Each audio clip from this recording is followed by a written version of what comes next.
Rural నియోజకవర్గంలో తెలుగుదేశం పార్టీలో చేరినటువంటి యువకులకి మహిళలకి అందరికీ సాదరంగా స్వాగతం పలుకుతూ వారందరికీ పార్టీ కండువాలు కప్పి ఆహ్వానించడం జరిగింది. మరో 10 రోజుల్లోనో 15 రోజుల్లోనో ఎన్నికల నోటిఫికేషన్ వచ్చే వేళ రూరల్ నియోజకవర్గంలో వాడవాడల పెద్ద ఎత్తున యువత కానీ మహిళలు కానీ అన్ని వర్గాలు కూడా పెద్ద ఎత్తున తెలుగుదేశం పార్టీలో చేరేదానికి ముందుకు వస్తూ ఉన్నారు. వారందరికీ కూడా సాధారణంగా స్వాగతం పలుకుతూ ఈ కష్టకాలంలో తెలుగుదేశం జనసేన అండగా ఈ విధంగా నిలుస్తున్నటువంటి వారందరికీ కూడా భవిష్యత్తులో ఈ రాష్ట్రంలో రాబోయే ఎన్నికల్లో 100% తెలుగుదేశం జనసేన ఘన విజయం సాధిస్తాయి. ఆనాడు ప్రభుత్వంలో వారందరికీ కూడా అన్ని రకాల మేళ్లు చేసేదానికి కృషి చేస్తానని, ప్రజా సమస్యల పరిష్కారం, సంక్షేమ పథకాలు, అదేవిధంగా అభివృద్ధి కార్యక్రమాలు అన్నిటికీ మించి కష్టాల్లో పార్టీ కోసం పనిచేసినటువంటి పార్టీ కార్యకర్తల అందరి రుణం తీర్చుకుంటానని ప్రతి ఒక్కరిని కూడా పేరు పేరున పార్టీలోకి సాదరంగా స్వాగతిస్తాను.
పద్మ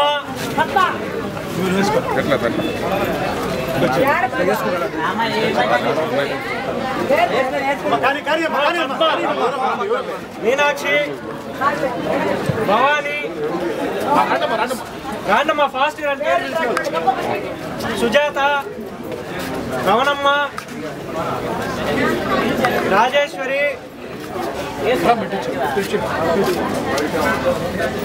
అరుణ, నిర్మల.